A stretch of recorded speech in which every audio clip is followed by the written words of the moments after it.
Good morning. कक्षा 10 विषय शारीरिक शिक्षा, अध्याय 2 में खेल योग शारीरिक शिक्षा के माध्यम से हम आपको बताएंगे। सबसे पहले हम जानते हैं शारीरिक शिक्षा, शिक्षा सीखना और ज्ञान प्राप्त करना ही शिक्षा कहलाता है। हम शारीरिक गतिविधियों के द्वारा, मांसपेशियों के द्वारा, खेल के द्वारा मानसिक तौर से, शारीरिक तौर से मजबूती अर्थात क्या होता है इसके बारे में हम जानेंगे। शिक्षाविदों ने तमाम भिन्न भिन्न प्रकार के शारीरिक की परिभाषाएं दी हैं, शिक्षा की परिभाषा दी है। शिक्षा का परम कर्तव्य बालक के चारित्रिक निर्माण अर्थात सर्वांगीण का विकास करना। ये भी जानते हैं आधुनिक काल से लेके ये देखा गया है कि शिक्षा के तहत बालक के अंदर खेल के माध्यम से न होकर शिक्षा के माध्यम से ही सिर्फ उसे किताबी नॉलेज दी जाती है और वह आगे चल के वह शारीरिक रूप से और मानसिक रूप से वह क्या होता है, कमजोर हो जाता है। जब शारीरिक रूप से कमजोर होगा तो जाहिर है कि वो मानसिक रूप से कमजोर होगा। स्वस्थ न रहेगा तो वह अपने मानसिक रूप से धीरे धीरे वह ग्रसित हो जाएगा और आगे चल के इतना ग्रसित हो जाएगा जो मानसिक क्षमता, भावनात्मक संकल्प, ये सब क्या है उनके कमजोर हो जाएंगे। इसलिए अधिकतम शारीरिक खेल एवं शिक्षा पे विशेष तौर से जोड़ दिया गया। और आइए हम जानते हैं कुछ शिक्षाविदों द्वारा शारीरिक शिक्षा की परिभाषा है।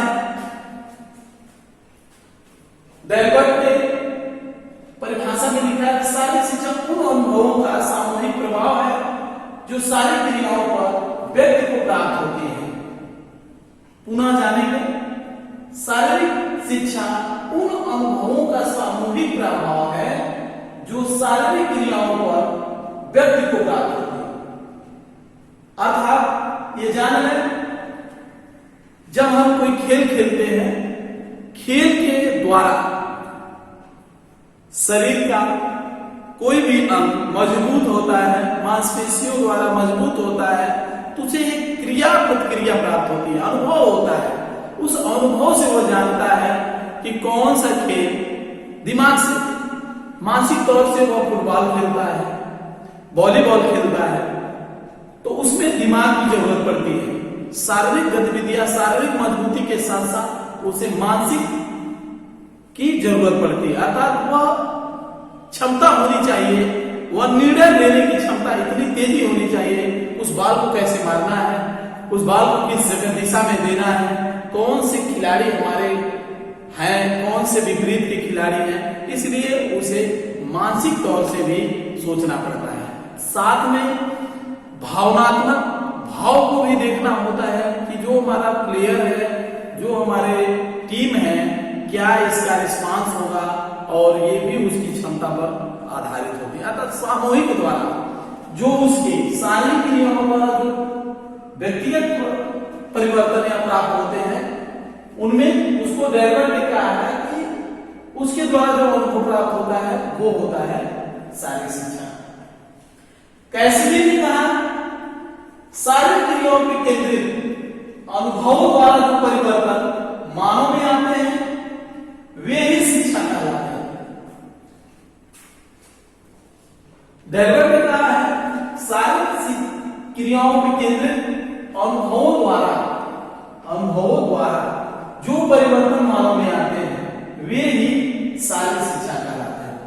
पुनः एक बार बताना चाहेंगे, खेल के माध्यम से, टीम के माध्यम से, खेल की जो भावना होती है उसके माध्यम से जो उसके अंदर, उसकी भावनाओं के अंदर परिवर्तन आता है मानव के अंदर एक खेल के भाव से, वही क्या है, शारीरिक शिक्षा कहलाते हैं।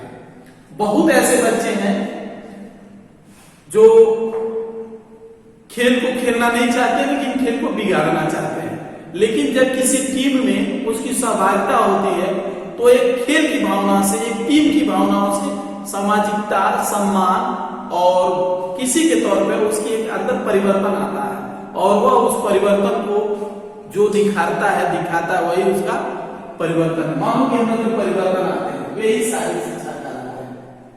चार्ल्स ने कहा शारीरिक शिक्षा पद्धति का वह एक अभिन्न अंग है।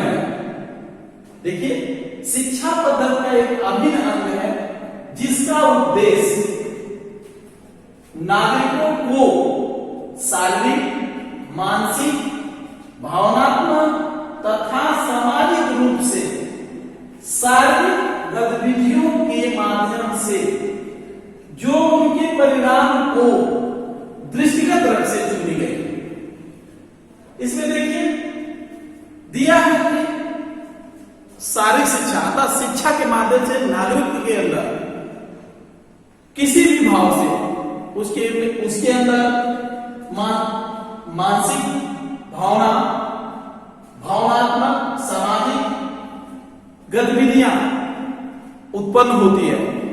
अर्थात शिक्षा ऐसी चीज है, ऐसी माध्यम है जो उसे उसके भाव को, उसके दिमाग को तरह तरह के जगहों पे रखती है, उसका परिणाम भी जानती है कि इसका सही क्या है, गलत क्या है। अर्थात खेल के माध्यम से हो या सामाजिक तौर से हो या किसी भी आध्यात्मिक तौर से हो, ये क्या होता है उसके शिक्षा पे अनुभव करता है और उसके गतिविधियों द्वारा जो उनके परिणामों को सामने रखा जाता है या दृष्टिगत रखी जाती है, उसको उन्होंने डार्विन ने कहा कि वे शारीरिक शिक्षा कहलाते हैं। वहीं जेबी नेस ने कहा शारीरिक शिक्षा के बड़े क्षेत्र का भाग है जो मांसपेशियों से होने वाली बड़ी क्रियाओं तथा उनसे संबंधित क्रियाओं से संबंध रखता है। हम बताएं कि जब हम खेल खेलते हैं, खेल खेलने के भाव से जो कोई बोलते हैं तो उसकी क्रिया और प्रतिक्रिया होती है। क्या जो हम बोल रहे हैं अगला सुन रहा है तो क्या उसकी प्रतिक्रिया हो रही है, अर्थात वह मेरे प्रति क्या सोच रहा है। क्या मैं सही बोला तो उसका सही उत्तर आता है, गलत बोलता हूं तो सामाजिक तौर से उसके ऊपर वह आता है। वह जानता है कि यह सही नहीं है, यह गलत है। अर्थात उसके शिक्षा का बड़ा क्षेत्र है जो मांसपेशियों द्वारा, खेल के द्वारा या किसी भी माध्यम से उसको पता चलता है कि क्या हम जो खेल खेल रहे हैं वो सही है, क्या हम जो खेल खेल रहे थे वो खेल हमारे रुचिकर है या नहीं है। तमाम ऐसे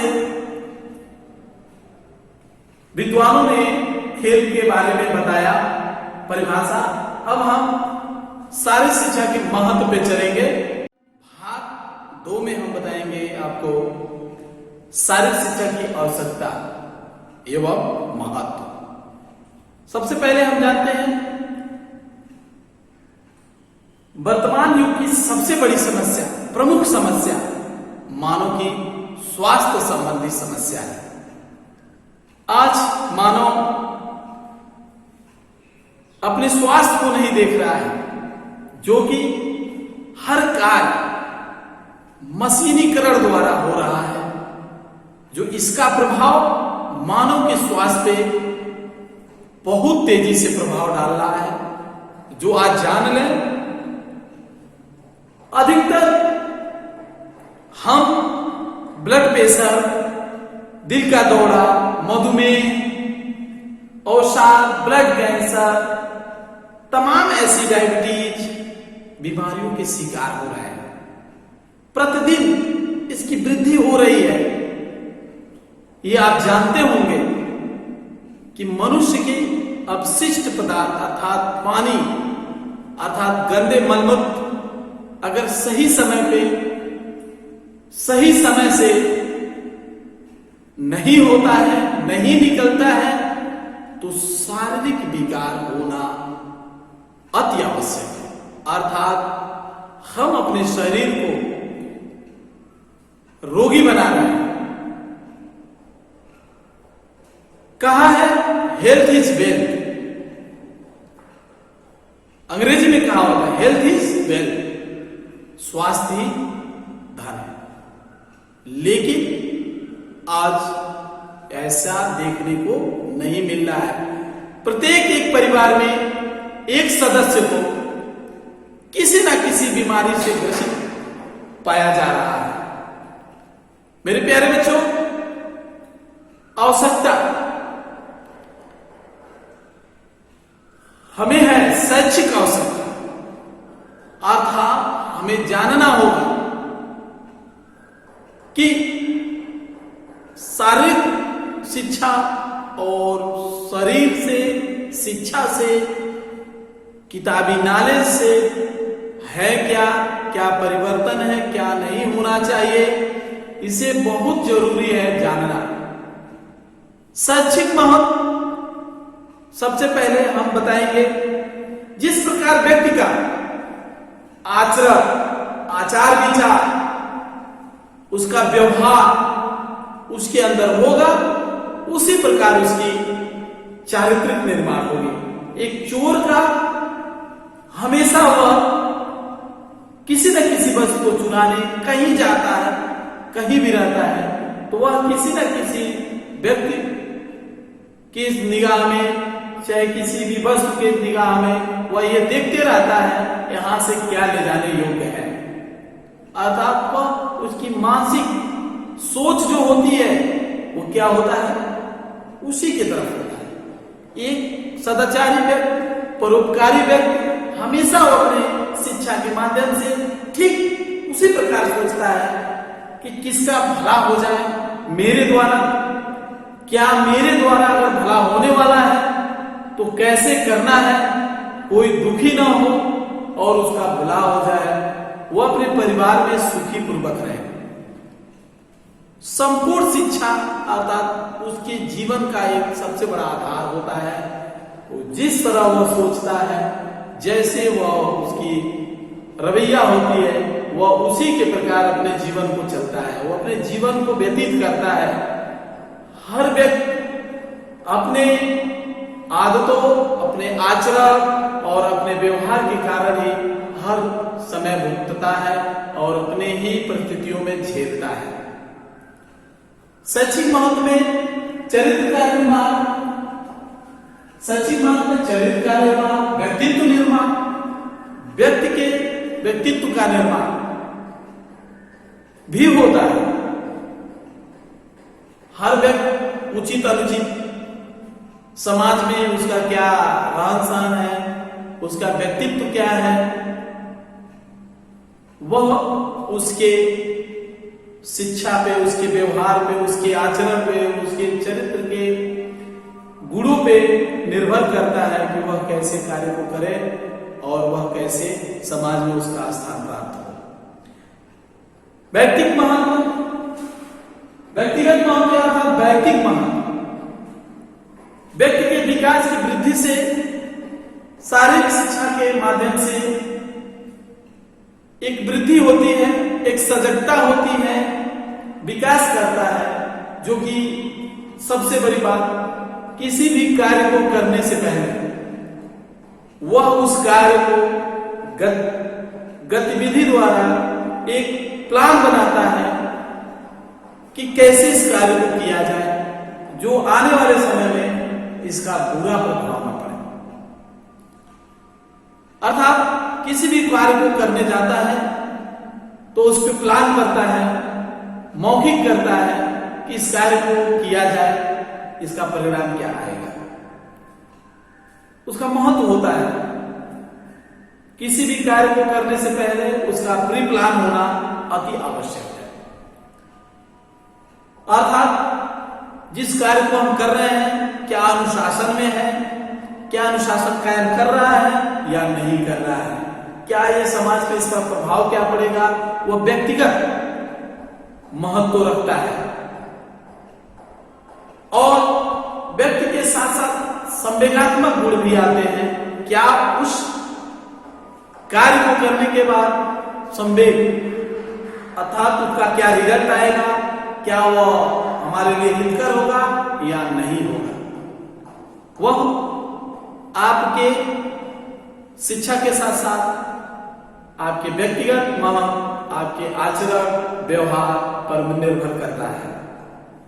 वहीं हर कार्य को एक दिशा देना, एक नियंत्रण करना वह व्यक्तिगत होता है। किसी कार्य को करने से पहले ये जान लें कि इस कार्य को कैसे किया जाएगा। आइए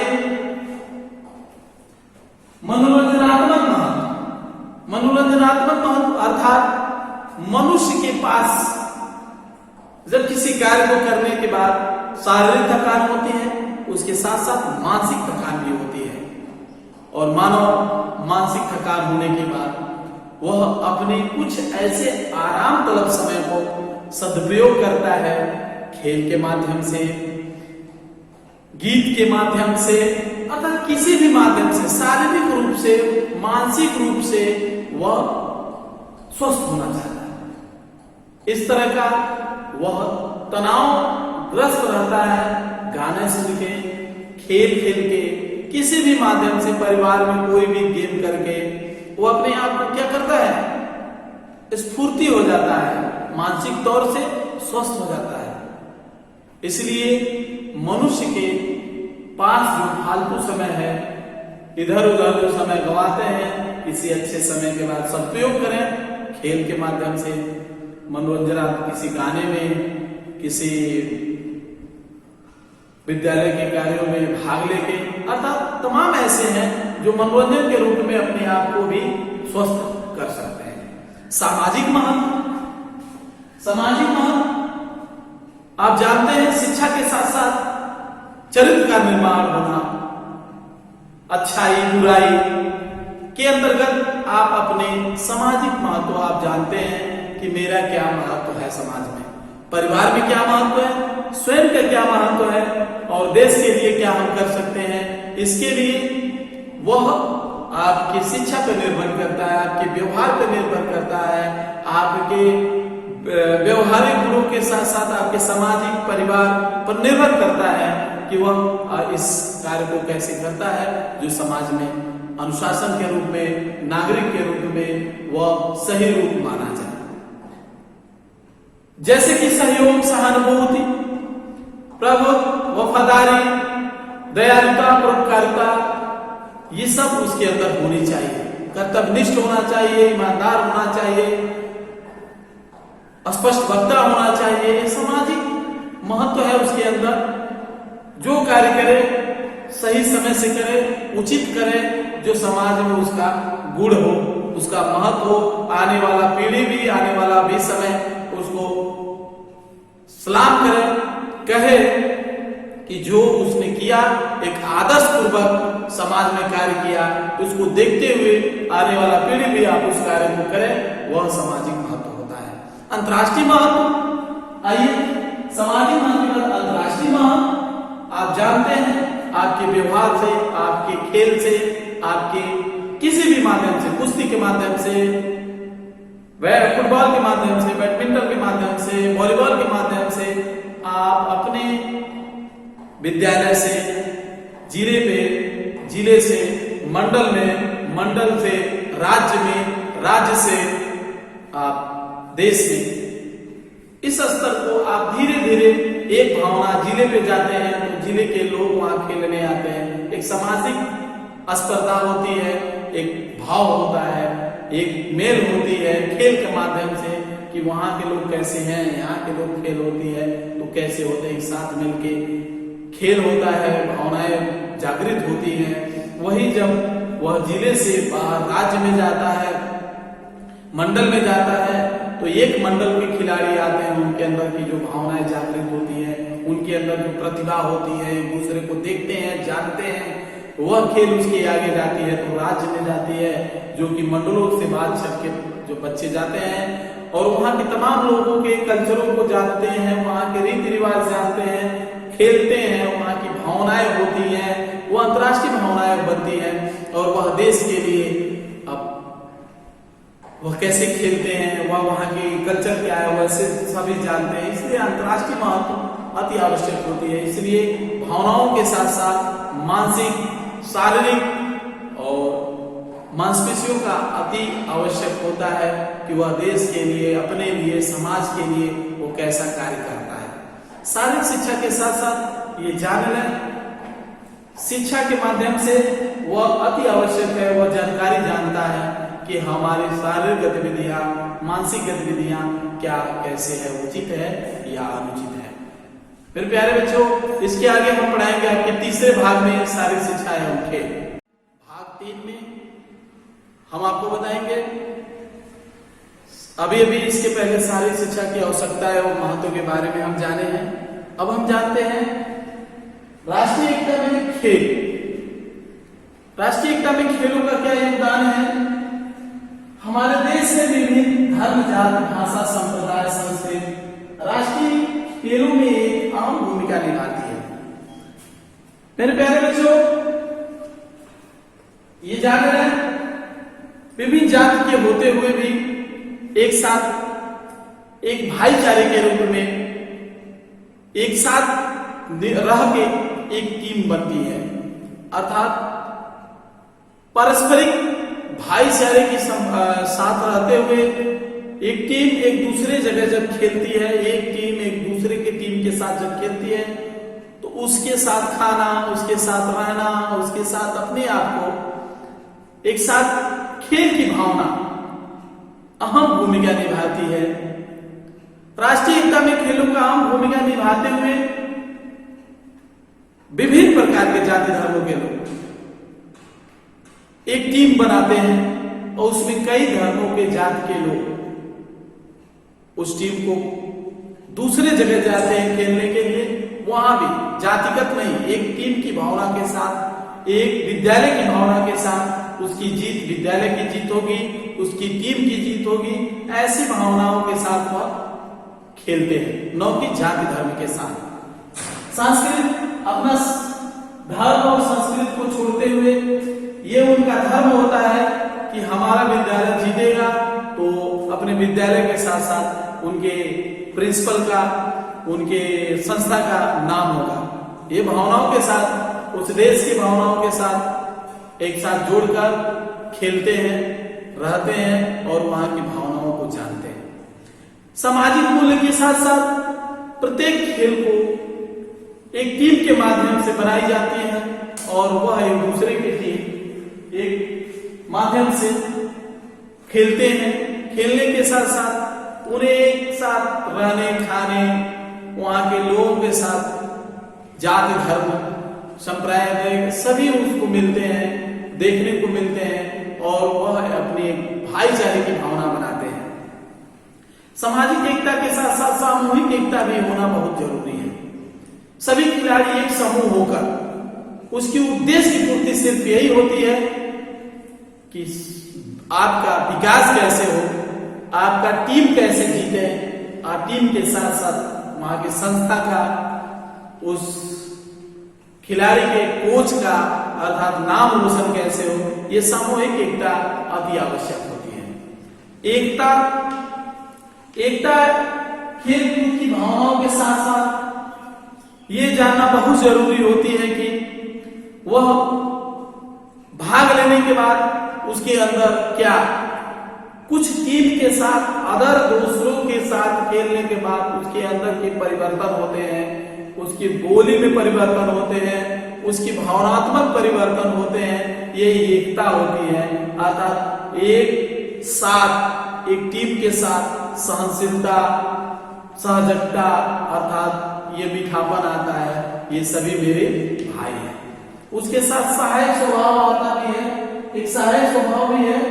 सहायक स्वभाव में एक अच्छे व्यक्ति के लिए सहायक स्वभाव आदर्श होते हैं और वो अपने स्वभाव से टीम को, अपने विद्यालय के नाम को वह ऊंचा करने के लिए एक स्वभाव की जरूरत पड़ती है और खिलाड़ियों के बीच में एक सद्भावना, व्यवहारिक रूप आता है सामने देखने को। सहन शक्ति भी आती है, धैर्य भी आता है, उन लोगों के अंदर सहन शक्ति बढ़ती है, धैर्य भी बढ़ता है। यह सब एकता में आती है।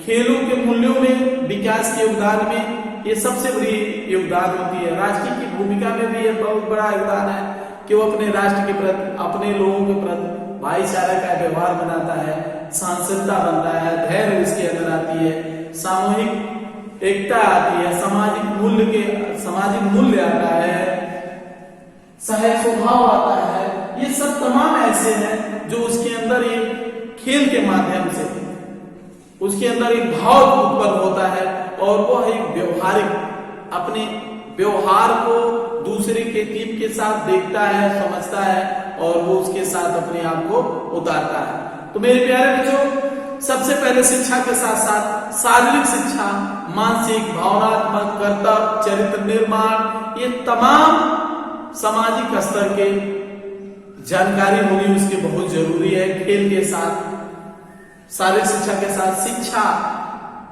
एक ऐसा माध्यम होता है जो व्यक्ति को पशु वृत्ति से एक सामाजिक व्यक्ति बनाता है।